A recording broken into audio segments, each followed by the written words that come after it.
தேவர் தந்த தேவர் நம்முடைய தாத்தா மூக்கையா தேவர் அவர்கள்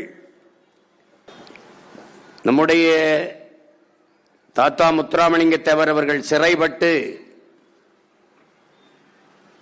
சிறையிலே இருக்கிற போது அவரை பார்க்க செல்லுகிறார்கள்.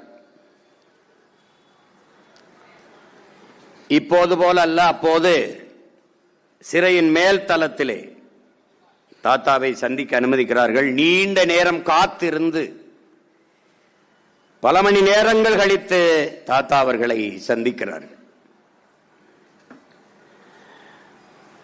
அப்போது நம்முடைய தாத்தா மூக்கையா தேவர் அவர்கள் சொல்லுகிறார்கள், என் தேவை என் தெய்வத்தை நான் நேரில் தரிசித்தேன்.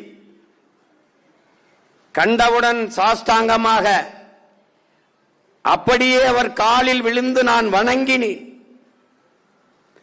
கீழே விழுந்து வணங்கி கிடந்த என் முதுவிலே மலைத்துளி விழுவது போல உணர்ந்தேன். நிமிர்ந்து பார்த்தேன், அது என் தெய்வத்தின் கண்ணீர் துளிகள்.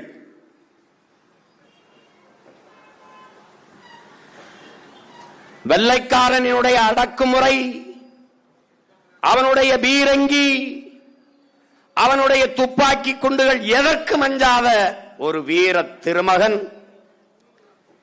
எத்தனை அடக்குமுறை ஒடுக்குமுறை வந்த போதும் கண்டு நடுங்காத ஒரு வீரன் கண்கலங்கி நின்றதை நான் அன்று பார்த்தேன்.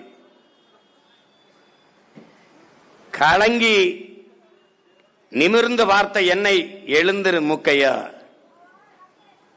என்று சொன்ன என்னுடைய தெய்வம் கேட்ட முதல் வார்த்தை, நம் மக்கள் எப்படி இருக்கிறார்கள் என்றுதான் கேட்டார்.